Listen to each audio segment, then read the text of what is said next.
السلام علیکم۔ عمران خان نے پنجاب اور خیبر پختونخوا کی اسمبلیاں توڑ کر کم از کم ان دو صوبوں میں تو نئے انتخابات کا بگل بجا دیا ہے۔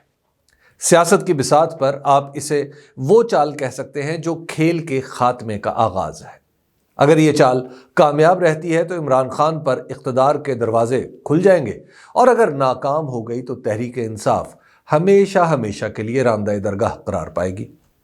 اب تک کے واقعات بتا رہے ہیں کہ اگر تحریک انصاف نے کوئی بڑی غلطی نہ کی تو پی ڈی ایم کو شہ مات دینے میں کامیاب رہے گی۔ قومی اسمبلی سے یک پی ٹی آئی کے اراکین کے استعفوں کی منظوری اور فواد چودھری کی گرفتاری دراصل پی ڈی ایم کی طرف سے جوابی وار ہیں جو اوچھے پڑے ہیں۔ استعفے قبول کر کے حکومت نے اپنے ہاتھوں سے ہی نصف کے قریب قومی اسمبلی کو خالی کر ڈالا ہے۔ عملی طور پر جنوبی پنجاب، خیبر پختونخوا اور کراچی کو قومی اسمبلی میں نمائندگی سے محروم کر دیا گیا ہے۔ اس کے علاوہ فواد چودھری کی گرفتاری سے حالات کی جو تصویر بنی ہے، اس نے پی ڈی ایم کی توقیر بھی کافی کم کر دی ہے۔ اگرچہ تحریک انصاف کے بعض لوگ صوبائی اسمبلیوں کے ٹوٹنے کے بعد آنے والی ان مشکلات سے گھبرا اٹھے ہیں، لیکن پاکستان کے سیاسی معاملات میں آگے بڑھنے کے لیے اسی طرح کے فیصلے کرنا پڑتے ہیں۔ یاد رہے کہ اوچھے واروں کا سلسلہ بھی رکا نہیں۔ پنجاب میں نگران وزیر اعلیٰ نے جو کابینہ تشکیل دی ہے، اس کے عناصر ترکیبی ہی یہ بتانے کے لیے کافی ہے کہ اگر مسلم لیگ نون خود اپنے طور پر بھی کوئی نگران کابینہ تشکیل دیتی تو یہی لوگ اس کا حصہ ہوتے۔ ایک صحافی، ایک نیم صحافی، ایک کاروباری شخصیت اور ایک میڈیا گروپ کے مالک کے نامزد کردہ ان 11 افراد کے بارے میں سبھی جانتے ہیں کہ ان کے تانے بانے کہاں ملتے ہیں۔ برسبیل تذکرہ عرض ہے کہ لاہور کی اشرافیہ کے ایک مخصوص حصے سے تعلق رکھنے والوں پر مشتمل نگران کابینہ پاکستان میں جوہری تبدیلی کے لیے شاید ایک دلیل کے طور پر بھی استعمال ہو تو غلط نہیں ہوگا۔ سوال یہ پیدا ہوتا ہے کہ پی ڈی ایم کا پنجاب کی نگران حکومت پر یہ عملی قبضہ زمینی حقائق بدل سکتا ہے یا نہیں؟ اس سوال کا جواب اب تک تو بہت آسانی سے نفی میں دیا جا سکتا ہے۔ اس کی وجہ یہ ہے کہ عام آدمی میں بالعموم اور نوجوانوں میں بالخصوص اپنے حق حاکمیت کے بارے میں جو ضد کی حدوں کو چھوتی ہوئی خود آگہی پیدا ہو چکی ہے، وہ ایسا کچھ ہونے نہیں دے گی۔ اس لیے نگران کابینہ چاہے بھی تو انتخابی نتائج پر اثر انداز نہیں ہو سکے گی، حتیٰ کہ مرکز میں بھی اسی طرح نگران وزیر اعظم اور کابینہ کا تقرر کیا جاتا ہے تو بھی انتخابات کے نتائج پر کوئی فرق نہیں پڑے گا۔ لہٰذا تحریک انصاف کو ان معاملات پر زیادہ توانائی خرچ کرنے کی ضرورت بھی نہیں پڑے گی۔ اہم ترین معاملہ الیکشن کا بر وقت ہونا ہے۔ اس اندیشے کی وجہ یہ ہے کہ حکمران مجموعے میں الیکشن ہار جانے کا خوف گہرائی تک سرایت کر چکا ہے۔ اس مجموعے نے اول تو حکومت حاصل ہی جوڑ توڑ سے کی تھی، دوسرے اس نے اپنی کارکردگی کے بارے میں جو بھی دعویٰ کیا وہ سچ نہیں ہو سکا۔ یہ خوف ایسا بے بنیاد بھی نہیں۔ اس لیے اس کی ہر ممکن کوشش ہے کہ پنجاب کا الیکشن ہو یا خیبر پختونخوا کا، اسے التوا میں ڈالا جائے۔ اس مقصد کے لیے مردم شماری کو جواز بناتے ہوئے الیکشن کو ٹالے جانے کی تیاری ہو رہی ہے۔ دستور کے آرٹیکل 224 کی ذیلی شق 2 واضح انداز میں کوئی شرط لگائے بغیر یہ بتاتی ہے کہ کسی بھی اسمبلی کی تحلیل کی صورت میں 90 دن کے اندر انتخابات کرائے جائیں گے۔ جہاں تک مردم شماری کا تعلق ہے تو اس کا انتخابات سے تعلق دستور کے آرٹیکل 51 کی ذیلی شق 5 میں درج ہے۔ اس کے مطابق اسمبلیوں کے الیکشن کے لیے کی جانے والی حلقہ بندیوں کی بنیاد موجودہ مردم شماری ہوگی۔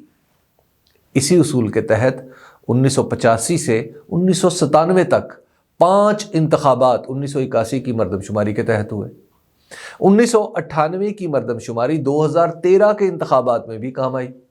اب اسی اصول کے تحت 2017 کی مردم شماری کے نتائج آئندہ الیکشن کے لیے استعمال ہو سکتے ہیں۔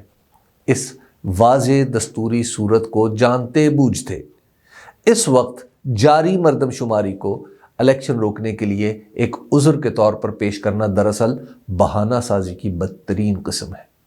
اس مسئلے کو اٹھا کر حکومت کو یہ مشورہ دیا جا رہا ہے کہ وہ عدالت میں جائے اور انتخابات کے التوا کی سند لے آئے، گویا اپنی سیاست کو عدالت کے ذریعے بچانے کی تیاری ہو رہی ہے۔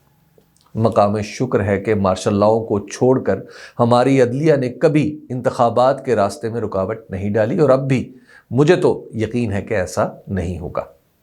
الیکشن کے التوا کی دوسری صورت امن و امان کی صورتحال خراب ہونا ہو سکتی ہے، لیکن یہاں یہ پوچھنا بنتا ہے کہ کیا حالات 2013 سے بھی زیادہ خراب ہیں؟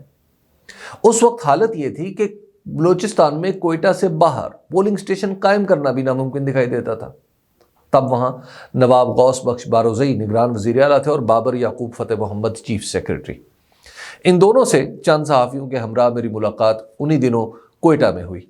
میں نے نواب صاحب سے الیکشن ملتوی ہونے کے امکان کے بارے میں پوچھا تو انہوں نے واضح لفظوں میں کہا کہ کچھ بھی ہو، الیکشن ملتوی کرنے کا سوچا بھی نہیں جا سکتا۔ اگر بلوچستان کے پہاڑوں پر ایک شخص بھی ووٹ ڈالنا چاہتا ہے تو میں اس کے لیے پورا بندوبست کروں گا۔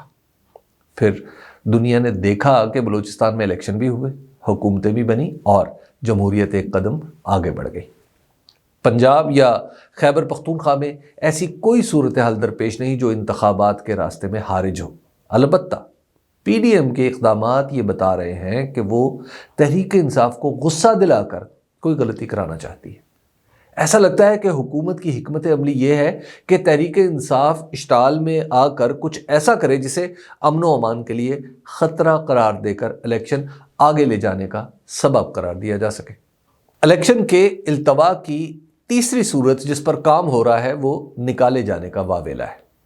حکومت کے اندر بعض عناصر پوری کوشش کر رہے ہیں کہ کسی بھی طرح اداروں کی سیاست میں مداخلت کی راہ ہموار کی جا سکے۔ اس کا اظہار ہلکے سروں میں مسلم لیگ نون کے وفاقی وزیر جناب جاوید لطیف کرتے رہتے ہیں۔ وہ استعاروں میں گفتگو کرتے ہوئے کبھی عدلیہ کی طرف اشارہ کرتے ہیں اور کبھی فوج کی طرف۔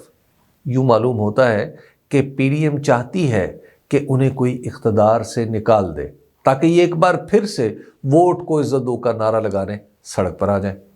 یہ وہ خواہش ہے جو پوری ہوتی نظر نہیں آ رہی۔ آئی ایم ایف کے ساتھ معاملات طے کرنے میں تاخیر، سیاسی تناؤ کم کرنے کے لیے مذاکرات سے انکار اور یکایک قومی اسمبلی سے تحریک انصاف کے استعفوں کی منظوری دراصل بحران کو شدید کرنے کی کوشش ہے۔ ماضی میں اسی طرح کے بحرانوں میں فوج کی نرم مداخلت ہماری تاریخی روایت رہی ہے۔